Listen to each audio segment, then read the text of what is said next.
Hi everybody, you're watching another great episode of Yolk'd, and Paul has some very exciting late-breaking news to share with you. I do. That's the late-breaking news Thank noise. you for the late-breaking news noise, Jenny. Yeah, so if you guys aren't watching the intertubes today, Google has actually just announced that they're going to be launching the new Nexus 6 as well as the Nexus 9. Those are going to be coming out. The Nexus 9 is actually going to be available later this week in a couple days, so you can pre-order that. Nexus 9, they said late October, maybe beginning of November. So very interested in that because it's shipping with the new Android Jelly, not Jelly Bean, Android Lollipop, Android L Lollipop, which is 5.0. Lollipop. We should sing the Lollipop song. No, Yes. we won't do that. But check it out, you guys. There's lots of articles up on that already. Some pretty exciting new devices. I'm considering the Nexus 6. It's $650 though. $650. Yeah, but that actually still makes it less expensive than some of the Samsung alternatives. That is true. But it will be available on contract from most of the major carriers too. So I'm interested to see what the contract price will be. We'll see how that goes. But anyway. On with the news.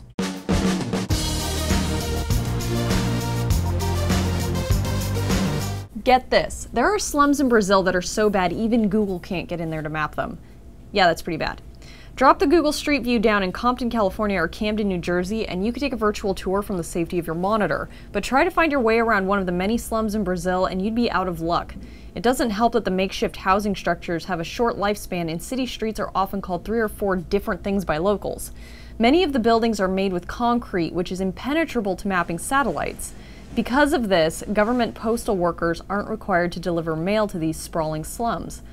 Not to be outdone or turn invisible to the outside world, local residents took up the task of delivering mail to their neighbors, coming up with their own algorithm to assign addresses and classify building types. Now, with the help of the UN and other nonprofits, these entrepreneurial private mailmen are trying out camera-equipped kites and GPS-enabled mobile phones in order to get their neighborhoods mapped.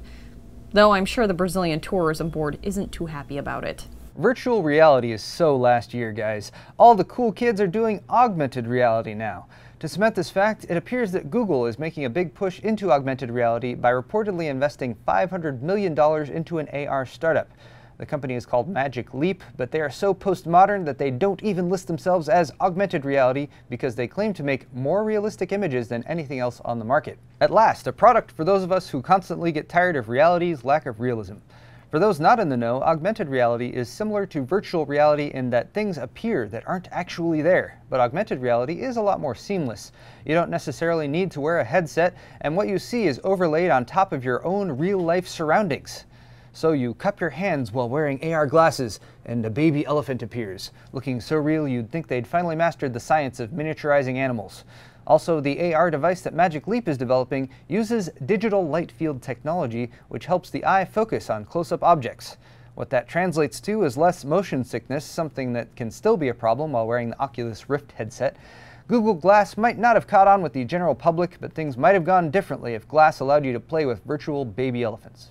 Remember Myst? The first game was well beyond its time, and for many people this game changed how they looked at games forever. No tutorial level helped you when you first loaded it. No tooltips popped up every 10 seconds to give you hints. When you first walked out into that virtual puzzle, there were no NPCs, no online players, just you and the game. I spent many hours playing it with my mom. We sat together at the computer and helped each other. Myst launched in an era where finding out how to play the game was part of the game, and if you really couldn't figure it out, you'd talk with friends or access early online forums to see what other people had to say about it. Myst, in essence, was experiential, so it seems like a really odd choice to then make into a TV show. Though the Myst game series was chock full of lore throughout, it was used more as a set dressing than as a main feature. The game was always primarily about the puzzle and finding your way through without help. Trying to adapt that into a TV show is like adapting the movie Showgirls to make it work as a regular segment on Sesame Street. It's jumping across so many mediums that it might as well be a different IP altogether. I just don't see it working out at all. How do you feel about a Myst TV show? Share your Myst memories in the comments below. I want my 4K streaming Netflix video. Well, you can get your 4K TV programming, but just like everything that's new and exciting, you're gonna have to pay for it. How else are content providers gonna afford those faster internet lanes and presumably larger diameter data pipes? Netflix, I love you, I really do. If it weren't for your multiple seasons of TV available just a click away, the term binge watching would never have made it into the popular vernacular. But I'm sorry, a $3 price hike just to see a bit sharper definition in Kevin Spacey's sneer is just too much, no matter how deserving his upstart political rivals may be. I can't help but wonder if this fee might be passed along from some of that hush money that Netflix was forced to pay ISPs in order to deliver those packets full of Spacey to your home. Yes, it's true, titles like House of Cards, The Blacklist, and Breaking Bad will soon be available for streaming in 4K on Netflix, which is good, but in response they've divided up their plan options and will charge you accordingly in order to get access to high-quality content. Considering that the 4K streaming will only work with a limited number of TVs from select manufacturers, you might want to wait before you jump on board. The kicker for me is going to be high-quality nature documentaries in 4K. For science. Bum-bum-bum-bum. Okay, we can't sing that song because it's probably licensed or something like that. But thank you guys so much for watching this episode of Yolk'd. If you're interested, you can also stop by on Friday because we'll be doing the Alt-Tab live show. I believe Kyle's going to do that. And either Kyle and Steve this Kyle week. and Steve. So stay tuned for that. That's going to be very interesting. That's on Friday, 3 p.m. Pacific time on our Twitch channel. That's twitch.tv/Newegg. And as usual, please subscribe to our YouTube channel and tell your friends. All your friends. Okay, both of your friends. Anyway, guys, you've just been Yolk'd.